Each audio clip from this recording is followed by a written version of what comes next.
পশ্চিমবঙ্গের সাধারণ মানুষ কুণাল ঘোষকে দেখলেই জুতো মারতে চায়।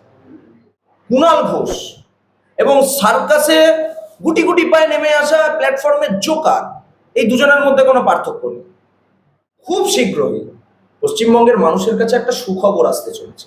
এটুকু বা ভারতকে টুকরো টুকরো করবার যাদের মানসিকতা রয়েছে তারা এইটুকু মাথায় রাখবেন, তাদের হাড়গোড়গুলো যাতে অক্ষত না থাকে। কংগ্রেসের ডিএনএ টেস্ট করুন, সমস্ত উত্তর পেয়ে যাবেন। আমি নতুন করে কিছু যে যত ভোটে জিতেছেন তত ভোটেই হারাবো ডায়মন্ড হারবার ক্ষেত্রে। আর অভিষেক বন্দ্যোপাধ্যায়কে নিয়ে আমরা কোনো কথা বলবো না। ওই চোর, চিটিং বা ছ্যাপচোর, ওকে নিয়ে কোনো কথাই হবে না।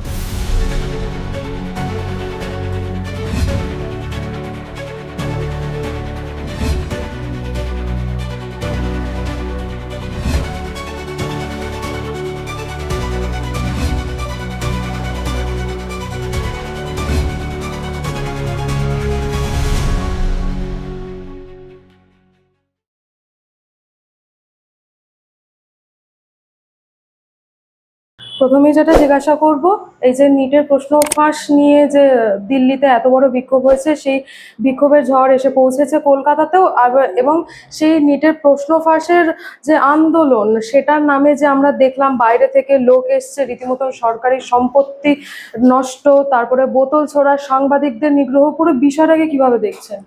দেখুন, প্রথম কথা হচ্ছে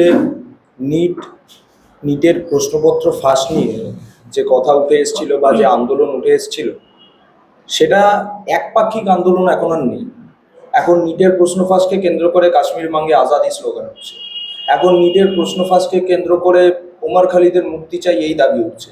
এখন নিটের প্রশ্ন ফাঁসকে কেন্দ্র করে সরকারি সম্পত্তি ভাঙচুর হচ্ছে, মানে যেটা আমরা সাধারণত দেখতে পাই।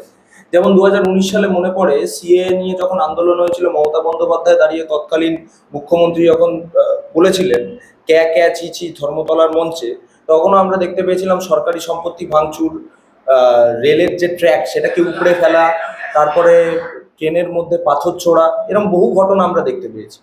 তো মানে আন্দোলনের নামে একটা নির্দিষ্ট আন্দোলনকে কিভাবে ডাইভারশন করতে হয় সেটা আমরা বিগত 15 বছর ধরে দেখে আসছি। তো এবার সমস্যার জায়গাটা হচ্ছে এটাই যে নিটের প্রশ্ন ফাঁস নিয়ে বহু মানুষ বহু কথা বলেছে, কিন্তু এই পুরো ঘটনাটা কেমন বাংলাদেশের ছাত্র আন্দোলনের মতো লাগছে না? আমরা বিভিন্ন সময় দেখতে পেয়েছি, নেপালে দেখতে পেয়েছি, চায়নায় দেখতে পেয়েছি, বিভিন্ন জায়গায় বিভিন্ন সরকার পড়েছে, কিন্তু সেই সরকারের পড়ার পেছনে একটা নির্দিষ্ট মানসিকতা রয়েছে। একটা প্রোটেস্টকে নিয়ে গিয়ে সেটা রাষ্ট্রদ্রোহিতা কিংবা মানে একটা নির্দিষ্ট রাষ্ট্রের বিরুদ্ধে যুদ্ধ ঘোষণা করা, এই মনোভাবটা আমরা দীর্ঘদিন ধরে দেখে এসেছি। তো সাধারণত পশ্চিমবঙ্গে যে যখন এই ঘটনাটি ঘটে গেছে তখন আমরা দেখতে পেয়েছি যে বিভিন্ন জায়গায় পাথর ছোড়া থেকে কেন্দ্র করে সমস্ত ঘটনা ঘটেছে, এবং পেছনে যেই পতাকাটা ছিল, বিগত দিনে তৃণমূল ছিল, বর্তমানে আইসা নেমে পড়েছে, এসএফআই নেমে পড়েছে, ডিএসও নেমে পড়েছে, যারা জাতীয় পতাকাটাকে সোজা করেও ধরতে পারেন না, জাতীয় পতাকা কেমন ভাবে ধরতে হয় তাও শেখেনি। তো এইসব মানুষরা নেমে পড়ে একটা বিশৃঙ্খলা তৈরি করবার চেষ্টা করছে। এবং দেখুন কিরকম অদ্ভুত এই আন্দোলন। প্রথমে তাদের দাবি ছিল ধর্মেন্দ্র প্রধানের ইস্তফা চাই, তারপরে হঠাৎ তারা নতুন দাবি তুলে আনলো প্রধানমন্ত্রীর ইস্তফা চাই। কেন? প্রধানমন্ত্রীর সাথে নিটের এই প্রশ্ন ফাঁস কি সম্পর্ক? দেখুন, প্রথম কথা, নিটের প্রশ্ন ফাঁস যখন হয়েছে তার মধ্যে ভেতরের যে টেকনিক্যাল ফল্ট, তার জন্য আধিকারিকরা কিছু দায়ী হয়ে থাকতে পারে, কিন্তু তার সাথে নরেন্দ্র মোদীর কি সম্পর্ক? আমার প্রশ্নটা এই জায়গাতে। তাহলে এখান থেকে কার্যত একটা জিনিস স্পষ্ট যে নিট পরীক্ষায় যারা বসেছিল তার মধ্যে বহু ছাত্ররা ছিল, নিটে যে দ্বিতীয় স্থান অধিকার করেছে সে একটা স্পষ্ট দাবি রেখেছে যে নিটের প্রশ্ন ফাঁস হয়েছে, এটা আমরা জানি।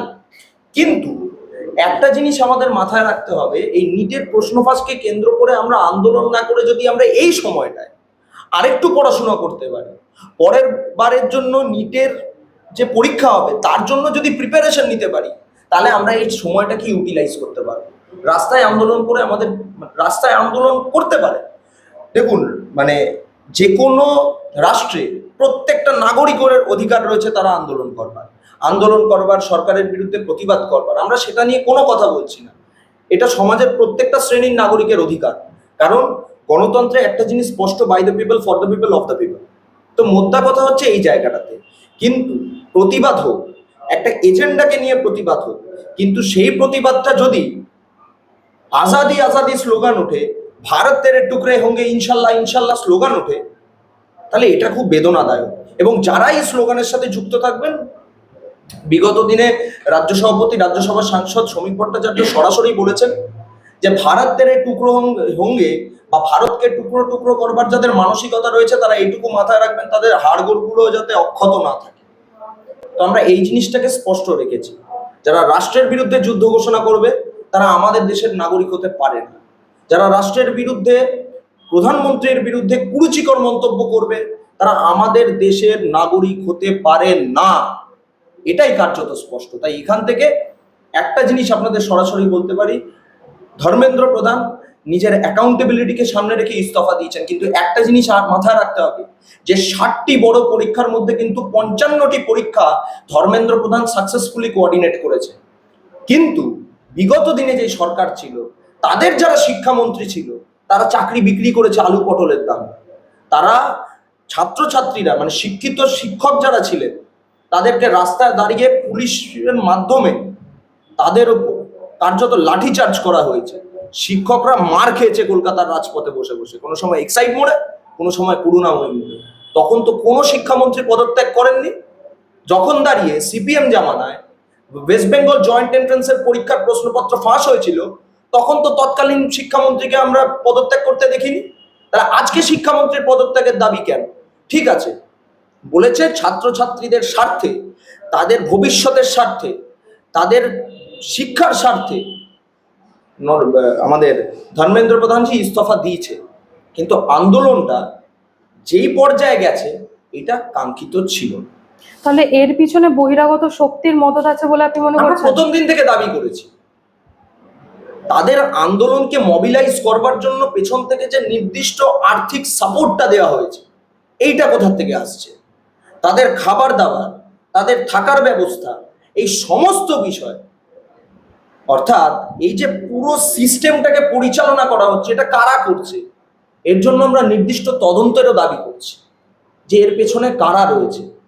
আমরা জানি যে দীর্ঘদিন ধরে আমেরিকার ডিপ স্টেটের মতো পশ্চিমবঙ্গকে আরেকটা ডিপ স্টেটে পরিণত করবার চেষ্টা চালাচ্ছে। যারা জর্জ সরোসকে কেন্দ্র করে মনে করছে আগামী দিন পশ্চিমবঙ্গে রাজনীতির ময়দানে নামবে, তাদের এইটুকু জানা উচিত জর্জ সরোস কিন্তু পশ্চিমবঙ্গে নেই। এখানে ডিপ স্টেটের দালালি চলবে না, এখানে ডিপ স্টেটের কোনো ঠাঁই নেই। তাই একটা জিনিস কার্যত পরিষ্কার মাথায় রাখতে হবে যে পশ্চিমবঙ্গে যেই সরকারটা চলছে তথা ভারতবর্ষের যেই সরকারটা চলছে সেটা ভারতবর্ষের সংবিধানকে কেন্দ্র করে সেই সরকার পরিচালনা করছে ভারতবর্ষের যারা বর্তমান সময়ে দাঁড়িয়ে রাজনৈতিক নেতা না, ভারতবর্ষের জনপ্রতিনিধি, পশ্চিমবঙ্গের জনপ্রতিনিধি, আপামোর জনসাধারণের জনপ্রতিনিধি। তাই এইটুকু মাথায় রাখতে হবে, সংবিধান বহির্ভূত যদি কোনো কাজ হয় তাহলে তার জন্য যে নির্দিষ্ট কম্পেনসেশন রয়েছে সেটাকে কিন্তু মাথা পেতে অ্যাকসেপ্ট করতে হবে। তাই এখানে পেছন থেকে যারাই মদতদাতা থাকুক, এটা কিন্তু নেপাল, বাংলাদেশ, চীন নয়, আর আমরা এটাকে নেপাল, বাংলাদেশ, চীনে পরিণত হতে দেব না। এই যে কলকাতার ধর্মতলায় যে সরকারি সম্পত্তি ভাঙচুর বা এই সাংবাদিকদের নিগ্রহ নিয়ে এখনো পর্যন্ত প্রায় 16 জন গ্রেফতার হয়েছে এবং মুখ্যমন্ত্রী শুভেন্দু অধিকারী বিধানসভায় 5 জনের নাম করেছেন, তার মধ্যে খালেদ রেজা এবং মোহাম্মদ আফরোজের নাম তিনি করেছেন। মোহাম্মদ আফরোজের যে সোশ্যাল মিডিয়ায় ভাইরাল কিছু ছবি বা ভিডিও রয়েছে, তিনি অস্ত্র হাতে রয়েছে, নিজেকে মাফিয়া বলে দাবি করছেন, নিজের গ্যাং আছে বলে দাবি করছেন। 100% গত 15 বছরে পশ্চিমবঙ্গে অ্যাপিজমেন্ট পলিটিক্স চলেছে, তোষণের রাজনীতি চলেছে, উড়ন্ত লঙ্গির দুরন্ত লাথি খেয়েছে পশ্চিমবঙ্গের মানুষ, আমরা তো জানি। ছাত্র কেন আন্দোলনের হয়েছে? সাথে এদের সম্পর্ক কেন কোথায়? থাকবে না? ছাত্র আন্দোলন কোথা থেকে শুরু হয়েছিল? বাংলাদেশে প্রথম ছাত্র আন্দোলন শুরু হয়। ছাত্র আন্দোলনের পেছনে একটা উগ্র জেহাদি মানসিকতা, তার মধ্যে উগ্র র্যাডিকালাইজেশন, এটা তো আমরা সেখান থেকে দেখতে পাচ্ছি। এবং সেই সময় দাঁড়িয়ে 21শে জুলাইয়ের সমাবেশে মমতা বন্দ্যোপাধ্যায় সরাসরি দাবি করেছিলেন যে যদি ওই পারে কারোর কোনো অসুবিধা হয়, তারা যদি আমাদের দরজায় কড়া নাড়ে, আমরা তাদেরকে ঠাঁই দেব। তার মানে এটা কি? তার মানে আমরা তাদেরকে অ্যাকসেপ্ট করছি, আমরা বলছি তোমরা এসো। ওই অদিতি মুন্সি এমন গান করেছিল, তোমরা কুঞ্জ সাজাও গো, এই করে তো বার্তা দিয়েছিলেন তৎকালীন মুখ্যমন্ত্রী। সেই কথাটাই বিধানসভায় এসে বর্তমান মুখ্যমন্ত্রী শুধরে দিলেন। পার্থক্যটা এই জায়গায়, পার্টি উইথ ডিফারেন্স। আমরা প্রথম থেকে দাবি করেছি, শেষ অবধি দাবি করব, nation first, party second, self last. এটাই আমাদের মূল মন্ত্র ছিল। তো রাষ্ট্রের স্বার্থে যদি কোনো প্রশ্ন ওঠে সেখানে আমরা কাউকে রেয়াত করব না। রাষ্ট্রীয় সম্পত্তি যদি কেউ ভাঙচুর করে সেটা কারোর পৈতৃক সম্পত্তি নয়, এটা জানা উচিত। আর এখন যদি কেউ মনে করে থাকে যে পার্ক সার্কাস থেকে একদল গ্যাং আসবে এবং সেই গ্যাং পরিচালনা করবে আমাদের কলকাতার প্রাণকেন্দ্র ধর্মতলা, এবং তার সাথে সাথে যদি তৎকালীন যারা ছিলেন মৌলবী নেতারা, তারা বলবেন ওয়াকফ সম্পত্তির আওতায় চলে এসছে দক্ষিণ কলকাতা, আমাদের ধর্মতলা, তারপরে ইডেন গার্ডেন্স, সেইটাও হবে না। ঠিক আছে, তাই এইটা মাথায় রাখা উচিত। এইখানে কিন্তু এখন আর বাবরের সরকার চলছে না, এখানে যেই সরকারটা চলছে সেটা ভারতবর্ষের সংবিধান মেনে ভারতের সরকার চলছে, ভারতবর্ষের সরকার চলছে। অভিযুক্ত খালেদ রেজা বলছেন যে রাহুল গান্ধীর নির্দেশে তারা নাকি এমনটা করেছে। দেখুন, আমরা তো প্রথম থেকেই বলে আসছি, এই যে আমরা রাহুল গান্ধী বলতে কম প্রেফারেন্সি, ওনাকে আমরা ইটালিয়ান পিজা বলে দাবি করেছি, প্রথম থেকেই দাবি করেছি। আর এই রাহুল গান্ধী এই কংগ্রেসের নেতৃত্বে দীর্ঘদিন গোটা ভারতবর্ষে কি চলেছিল এটা তো আপনাদের মাথায় রাখতে হবে। আজকে কংগ্রেসের ডিএনএ টেস্ট করা উচিত, আমি দাবি করছি। কংগ্রেসের ডিএনএ টেস্ট করুন, সমস্ত উত্তর পেয়ে যাবেন। আমি নতুন করে কিছু বলছি না, আমি কোথাও কোনো ইউএসজি টেস্টের কথা বলছি না, কোথাও কোনো ব্লাড টেস্টের কথা বলছি না, আমি সরাসরি ডিএনএ টেস্ট দাবি করছি। সেখান থেকেই আপনার এই উত্তর মিলে যাবে। আর কংগ্রেসকে নিয়ে কম কথা বলাই ভালো, কারণ এই কংগ্রেসি নেতাদের সাথেই হাত মেলায়। মানে সর্বভারতীয় ক্ষেত্রে যখন ইন্ডি জোট হয় তখন আমরা দেখতে পাই এই কংগ্রেসি নেতাদের সাথেই বিভিন্ন, মানে আমাদের গোটা ভারতবর্ষের যে সমস্ত ইসলামিক পার্টির আছে বা ইসলামিক পার্টিদের যাদের সমর্থন করে তারাই কংগ্রেসের সাথে হাত মেলায়। তো এবং যে অভিযুক্ত রাহুল গান্ধীকে নিয়ে দাবি করেছে, তো আমরা নিশ্চয়ই তার পূর্ণাঙ্গ তদন্ত করব এবং সেই তদন্তের মাধ্যমেই যে নির্যাস উঠে আসবে সেটা আগামী দিন গোটা ভারতবর্ষ দেখতে পাবে। এবং আমরা একটাই কথা মনে করি যে অপ্রাসঙ্গিক কংগ্রেসকে আমরা প্রাসঙ্গিক করতে চাই না, কারণ অপ্রাসঙ্গিক কংগ্রেস প্রাসঙ্গিক হয় এই সমস্ত, দেখবেন এই কি বলবো, ইসলামিক র্যাডিকালাইজেশনের সাথে যারা যুক্ত থাকে তারাই এই বিষয়টাকে প্রাসঙ্গিক করে তোলে। তারা প্রাসঙ্গিক করেছে এবং আমরা জানি যে কোনো অসুস্থতার জন্য একটা নির্দিষ্ট ডোজ হয় ওষুধে। করোনার সময় যেমন আমরা করোনার টিকাকরণ করিয়েছিলাম, কুকুরে কামড়ালে যেমন আমরা অ্যান্টি রেবিস ভ্যাকসিন দিই, সেই মতোই যাদের এই বিশেষ রোগ এখনো রয়েছে শরীরে, আমরা তার সুস্থতা কামনা করে তার ট্রিটমেন্টের জন্য বিশেষ ডোজ প্রয়োগ করি। ওই ছাত্র আন্দোলনে দেখা গেছে শ্রীলেখা মৈত্র, তিনি প্রধানমন্ত্রীর ওনার একটা বিরুদ্ধে তো এফআইআর হয়েছে, বিভিন্ন থানায় আমাদের দলের বিভিন্ন নেতা নেত্রীরা এফআইআর করেছেন এবং আমরা অবিলম্বে ওনার গ্রেফতারি চাই। উনি যে অবিলম্বে গ্রেফতারি চাই, ওনাকে নিয়ে কোনো কথাই হবে না। শ্রীলেখা মিত্রর অবিলম্বে গ্রেফতারি চাই। এখন উনি কোথায় দাবি করছেন কার হাত থেকে নাকি উনি পোস্টারটা নিয়ে পোস্টারটা উনি চশমা পরেছিলেন না সানগ্লাস পরেছিলেন? না না, দেখুন বিষয়টা হচ্ছে উনি এখন মদন মিত্রর মতো কথা বললে তো হবে না। এখন ওই কি সব হয় না, মুন গ্লাস, ইয়েলো গ্লাস, ওরম বললে তো হবে না। তাই আমি এই কারণেই আপনাকে বলছি। বা এখন নতুন গজিয়ে ওঠা বাবুন ব্যানার্জির মতো কথা বললে তো হবে না, কাজুরি ব্যানার্জির মতো কথা বললে তো হবে না, যারা দীর্ঘদিন ধরে তৎকালীন বিরোধী দলনেতা শুভেন্দু অধিকারীকে কুরুচিকর ভাষায় আক্রমণ করেছিল, আজকে শুভেন্দু অধিকারী মুখ্যমন্ত্রী বলে তাকে নিয়ে মানে একদম ফুলের মালা তৈরি করে ফেলেছে, মুখ থেকে কি মিষ্টি মিষ্টি কথা, এগুলো বললে তো এখন হবে না। আর শ্রীলেখা মিত্র যদি এখন মনে করেন যে আমি একটা ফেক শ্রীলেখা মিত্রকে সামনে রেখে আমি এই ঘটনা থেকে সরে যাব, ওটাও হবে না।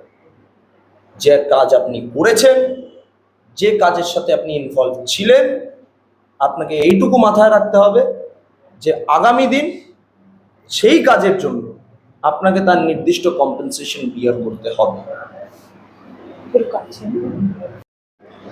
বিহার এবং আসামের পর সরকারের পদক্ষেপের পর এবার একই পথে হেঁটে ধৃত আন্দোলনকারীদের মুক্তি এবং এফআইআর বাতিলের প্রক্রিয়া শুরু করলো শুভেন্দু সরকার। এই যে নিট কাণ্ডের প্রতিবাদে আন্দোলনরত যে শিক্ষার্থীদের ওপর একাধিক যে পুলিশের যে এফআইআর হয়েছে সেইগুলো সব বাতিল করার পক্ষেই হাঁটছে।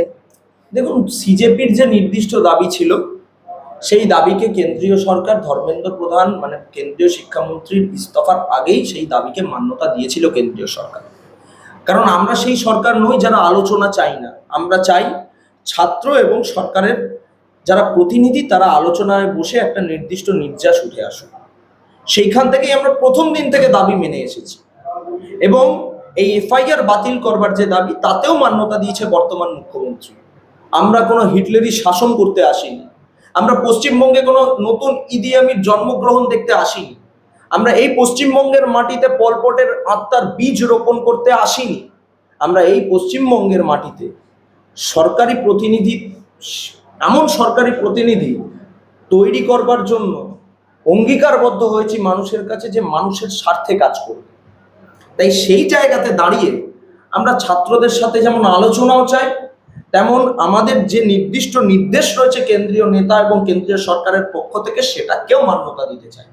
তাই সেই মর্মে আমরা যে সিদ্ধান্ত উঠে আসবে সেই সিদ্ধান্তকে সামনে রেখে আমরা এগিয়ে চলব। দিল্লিতে যে আন্দোলন করেছে সেখানে দেখা যাচ্ছে যে ছাত্র যুবক এবং কারা দুষ্কৃতী সেটা আইডেন্টিফাই করা গেছে, এবং যারা দুষ্কৃতী তাদের মধ্যে অনেকেই দেখা যাচ্ছে যে আগে ধর্ষণ, খুন, নানা অপরাধ আমাদের কাছে কাজের সঙ্গে জড়িত আছে।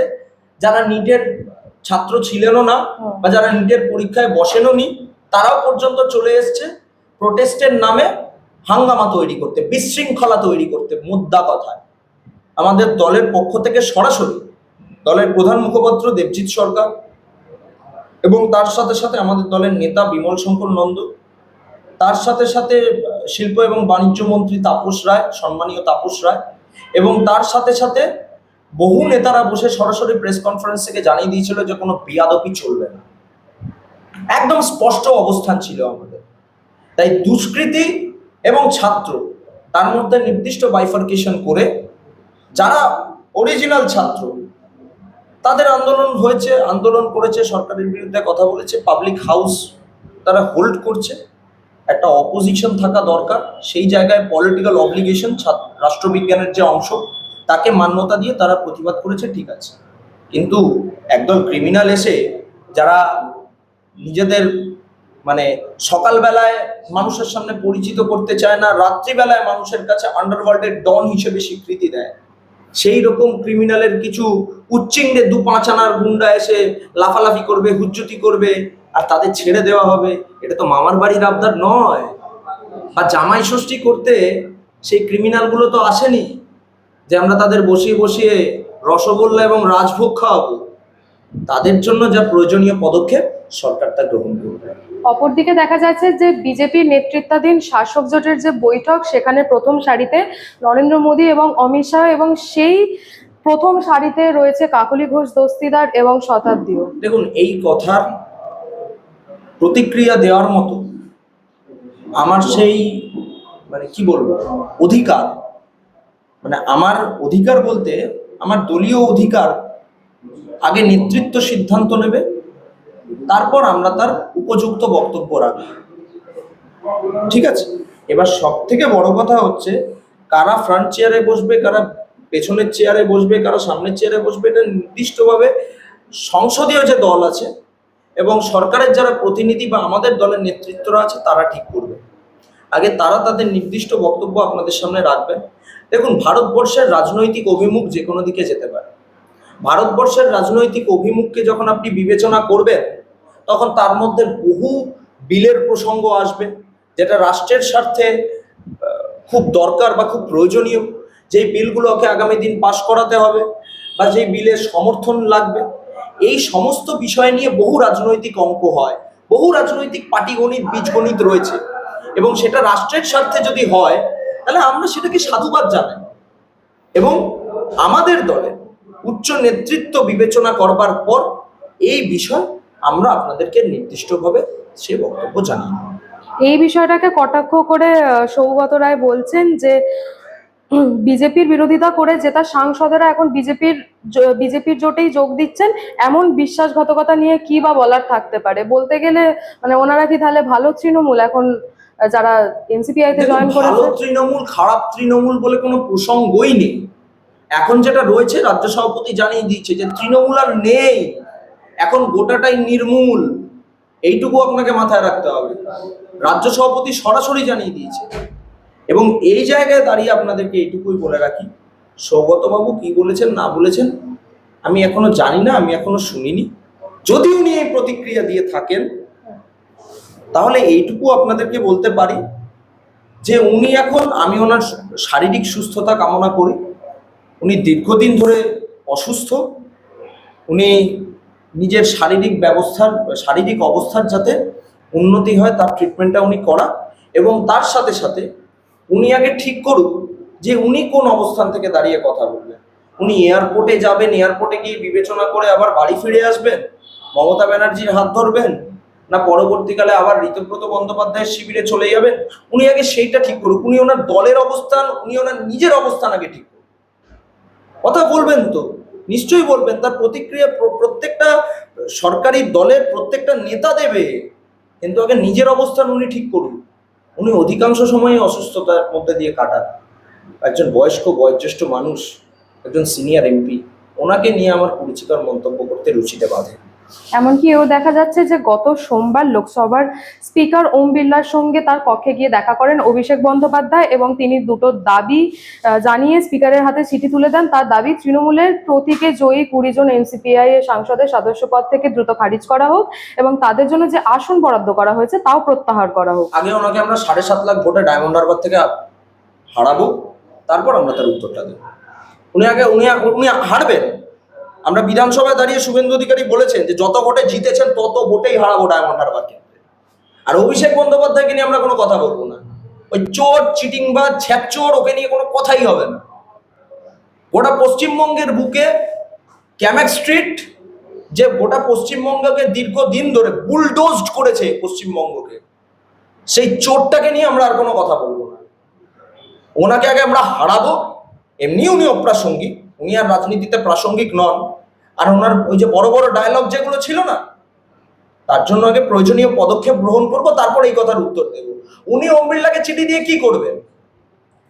উনি ওম বিড়লাকে চিঠি দিয়ে? কোন সাংসদটা অভিষেক বন্দ্যোপাধ্যায়ের সাথে আছে বর্তমান সময়ে? কল্যাণ বন্দ্যোপাধ্যায় তো প্রায় মুখ খুলে ফেলে, এক নয় একাধিকবার বলেছে যে এই পাকা ছোড়াটার জন্য আর কিছু হবে না। নিজের দলের সাংসদ বলেছে। তো যার সিনিয়র, যেই দলের সিনিয়র এমপিরা ওনাকে মান্যতা দেয় না, আমরা ওনাকে নিয়ে কি প্রতিক্রিয়া দেব? প্রথমে ক্ষমতায় ছিলেন, ক্ষমতায় থেকে নিজেকে একটা হিটলারে পরিণত করেছিলেন উনি এবং ওনার পিসিমা মিলে, দুজনে মিলে করেছিলেন। এখন ওনার কথার আর উত্তর পশ্চিমবঙ্গের মানুষ দিতে চায় না। আর আমি তো ভাই পশ্চিমবঙ্গের মানুষের জেতানো দলের প্রতিনিধি, আমায় পশ্চিমবঙ্গের মানুষ ওনার উত্তর দিলে ক্ষমা করবে, আমি পারবো না ওনার উত্তরটা দিতে। কারণ ওনার মতো চোর, ছ্যাচোর, লম্পট, বাটপার, এই সব মানুষের বিরুদ্ধে প্রতিক্রিয়া দেওয়া মানায়। এই ডায়মন্ড হারবার থেকে অভিষেক ব্যানার্জি হারার থেকেও আগে উঠে আসছে যে তার বিরুদ্ধে যে একাধিক অভিযোগ রয়েছে। বাপরে বাপ, কিছুদিন আগে ওই সেবাশ্রয়, ছেড়ে দিন এই যে সেবাশ্রয় নিয়ে প্রথমে মালতী বিশ্বাসকে কার্যত শারীরিকভাবে, মানে ওনার চিকিৎসা ব্যবস্থায় দীর্ঘ গাফিলতির জন্য ওনার অঙ্গ বাদ গেল, এক বাচ্চা তারপরে এক বাচ্চা শিশুর বাদ গেল, এবং তারপরে ডায়মন্ড হারবার স্টেডিয়ামের মধ্যে পুরো সেবাশ্রয়ের জন্য যে ওই বাঁশ পোতা হয়েছিল, যে টোটাল স্ট্রাকচার করা হয়েছিল, সেটাও ফেলে রাখা হয়েছে। মানে মাঠ দখলের মনোভাব নিয়ে সেই, মানে দেখুন, সেবাশ্রয়টা আসলে সেবাশ্রয় ছিল না, ওটার নাম ছিল সেবাশ্রয়। কিন্তু ওই বিষয়টা মানে অঘোষিতভাবে ওই অঞ্চলে প্রচারিত হয়েছিল চোরেদের সেফ আশ্রয়। সেবাশ্রয় না, চোরেদের সেফ আশ্রয়। ওখানে কি বেতাল ফেতাল ছিল, কি নাম শুনেছিলাম, আবার দিলীপ মন্ডল ছিল, মানে যাদের নিয়ে অভিষেক বন্দ্যোপাধ্যায় ওই জায়গায় নেক্সাসটা চালাতো। ঠিক আছে, এই অভিষেক বন্দ্যোপাধ্যায়ের বিরুদ্ধে বিভিন্ন থানায় এফআইআর জারি হয়েছে। খুব শীঘ্রই পশ্চিমবঙ্গের মানুষের কাছে একটা সুখবর আসতে চলেছে, এটুকুই বলতে পারি। এই রোগীদের জাল ওষুধ দেওয়া বা এক্সপায়ার ওষুধ দেওয়ার পাশাপাশি প্রেসক্রিপশন নিয়েও, তার জন্য তো সরাসরি মুখ্যমন্ত্রী দাঁড়িয়ে বিধানসভায় দাবি করেছেন যে মেয়াদ উত্তীর্ণ ওষুধ, ইউএসজি মেশিন, এবং তার সাথে সাথে অ্যাটমিক বিভাগকে চিঠি দেওয়া হয়েছে এবং স্বাস্থ্য দপ্তরকে এর পূর্ণাঙ্গ তদন্ত করবার জন্য, এবং পুলিশের উচ্চপদস্থ আধিকারিকদেরও দায়িত্ব দেওয়া হয়েছে, এবং সেখানে থাকা সমস্ত ডাক্তার যাদের গাফিলতিতে আজকে এতগুলো পেশেন্টকে মৃত্যুর দিকে ঠেলে দেওয়া হয়েছে, অঙ্গ বাদ চলে গেছে, তাদেরও পূর্ণাঙ্গ তদন্তের দাবি করা হয়েছে। উপযুক্ত সময় সমস্তটা উঠে আসবে। আমাদের সরকার এখন 2 মাস তার সরকার পরিচালনা করছে, অপেক্ষা করুন না, খুব বেশি দিন লাগবে না। এইসব চোর বাটপাটদের ঠিক করতে 2 মিনিট সময় লাগে। আছে, শুভেন্দু অধিকারী আছেন, উনি ঠিক তার উপযুক্ত সময় উপযুক্ত ব্যবস্থা গ্রহণ করবেন। একদম শেষ একটা প্রশ্ন করব। কুণাল ঘোষ কিছুদিন আগে ফেসবুক পোস্টের মাধ্যমে একটা দাবি করেছেন যে তার উপরে কিছুদিন আগে ডিম থেরাপি দেওয়া হয়েছে। সেখানে ডিম থেরাপি দিয়েছেন যে ব্যক্তি, সেই ব্যক্তিকেই দেখা গেছে যে সিআইডি যখন প্রাক্তন মুখ্যমন্ত্রীর বাড়ির অফিস তল্লাশির সময় তাকে নিরপেক্ষ সাক্ষী হিসেবে নিয়ে গেছিল। আর মিডিয়া এটাকে জনরোষ হিসেবে দেখিয়েছে, যেখানে পুরোটাই বিজেপির নেতৃত্বে কুণাল ছিল। ঘোষের কথাকে আপনি গুরুত্ব দেবেন কি করে? যিনি দাবি করেন সারদার সব থেকে বড় বেনিফিশিয়ারির নাম মমতা বন্দ্যোপাধ্যায়, তৃণমূলে থাকাকালীন, ঠিক আছে, এবং এইটা বলবার সময় পুলিশ প্রিজন ভ্যান চাপড়াচ্ছে যাতে কুণাল ঘোষের কথাটা বাইরে না বেরিয়ে আসে। তারপরেও কুণাল ঘোষ মমতা বন্দ্যোপাধ্যায়ের দল করেছেন। তারপরে সেই কুণাল ঘোষ ঋতব্রত বন্দ্যোপাধ্যায়কে ডিফেন্ড করেছেন। আজকে যে ঋতব্রত বন্দ্যোপাধ্যায়কে নিয়ে ওরা বিধানসভায় বলতে হচ্ছে খারাপ ছেলে, চাটন ঋত, এগুলো মানে যাকে বিধানসভায় দাঁড়িয়ে বলতে হচ্ছে, তারই তো প্রচার করেছিলেন এই কুণাল ঘোষ। কুণাল ঘোষের, দেখুন কুণাল ঘোষের বিষয়টা এমন হয়ে গেছে, কুণাল ঘোষ এবং সার্কাসে গুটি গুটি পায়ে নেমে আসা প্ল্যাটফর্মের জোকার, এই দুজনের মধ্যে কোনো পার্থক্য নেই। এটাই হচ্ছে মোদ্দা কথা। এখন কুণাল ঘোষ কার বিরুদ্ধে কথা বলবে? সকালবেলায় যদি উনি শুভেন্দু অধিকারীর বিরুদ্ধে একটা কথা বলেন, বিকেলবেলায়, সকালবেলায় যদি 2 মিনিট শুভেন্দু অধিকারীর বিরুদ্ধে বলে, বিকেলবেলায় 1 ঘন্টা ঋতব্রত বন্দ্যোপাধ্যায়ের বিরুদ্ধে বলবে। কেন বলছে? তার কারণ কুণাল ঘোষ পশ্চিমবঙ্গ রাজনীতিতে বর্তমানে অপ্রাসঙ্গিক। ওনাকে ওনার দল বিধানসভায়, উনিই দাবি করেছেন, আমি বলছি না, ওনাকে ওনার দল বিধানসভায় একটি নির্দিষ্ট ইস্যুতে বক্তব্য রাখার জন্য ওনার নাম প্রস্তাব করেছে। বিরোধী দলনেতা তো ভাই বিজেপির নয়। বিরোধী দলনেতা বলছে আমরা বলতে দেব না, ওনাকে বলতে দেব না। আরে উনি আগে বিধানসভায় বলুক, উনি আগে ওয়েলে বলুক। সংবাদ মাধ্যম তো কুণালদাকে জোকারে পরিণত করে দিয়েছে। উনি একটু বিধানসভায় বলার সুযোগ পাক, তারপর তো উনি বাইরে এসে বলবে। বিজেপির বিরুদ্ধে কুণাল ঘোষকে বলতে হবে না। কুণাল ঘোষ কি, কুণাল ঘোষের ব্যাকগ্রাউন্ড কি, কুণাল ঘোষের প্রোফাইল পিকচার কি, মানুষ সব জানে, বায়োডাটা জানে। কুণাল ঘোষের বায়োডাটা পশ্চিমবঙ্গে মানে সর্বোচ্চ দুর্নীতির মধ্যে একটা গুরুত্বপূর্ণ ভূমিকা পালন করে। কিন্তু খালি কুণাল ঘোষকে দোষ দিয়ে লাভ নেই। এক বিশেষ সংবাদ মাধ্যমের সাক্ষাৎকার চলাকালীন কামারহাটির বিধায়ক মদন মিত্র বলেছিলেন যে নারদার যারা সব থেকে বেশি টাকা নিয়েছে তার মধ্যে তিনি প্রথম নামটা উজ্জ রেখেছিলেন। কেন উজ্জ রেখেছিলেন জানেন? তিনি দলটা তৃণমূল করেন, এখনো ওই ঋতব্রত তৃণমূলটা করেন বলে। সমস্যার জায়গাটা হচ্ছে একটাই, আমরা সবাই ভাই লুটে পুটে খাই, এই পলিসি চলেছিল, সবাই লুটে পুটে খেয়েছে। কুণালদারটা বেরিয়ে চলে এসছে, কুণালদা জেলে চলে গেছে। মোদ্দা কথা হচ্ছে এটাই। তবে নিশ্চিন্তে থাকুন, কুণাল ঘোষকে এই পশ্চিমবঙ্গের সাধারণ মানুষ, মানে শাসক দলের নেতা ছেড়ে দিয়ে পশ্চিমবঙ্গের সাধারণ মানুষ কুণাল ঘোষকে দেখলেই জুতো মারতে চায়। কুণাল ঘোষকে দেখলেই মানুষ জুতো মারতে চায়। তো এটাই হচ্ছে সমস্যা। তাই কুণালদা ভালো থাকুক, সুস্থ থাকুক, ওনার হজম শক্তিটা আর একটু বাড়াতে হবে, জানেন তো। ওনাকে পারলে একটু জেলোসিল দিয়ে আসবে, উনি জেলোসিল খান। কারণ উনি খাবার দাবারের খাওয়ার সাথে সাথে অন্য অনেক কিছু খায়, তো মানুষের থেকে হজম হবে না, অধজম হয়ে যাচ্ছে এবার কুণালদা। মানুষ কেন, এবার তো সবার থেকেই হচ্ছে ওনার কাছে। ওনাকে দরকার পড়লে আমরা জেলোসিল দেবো।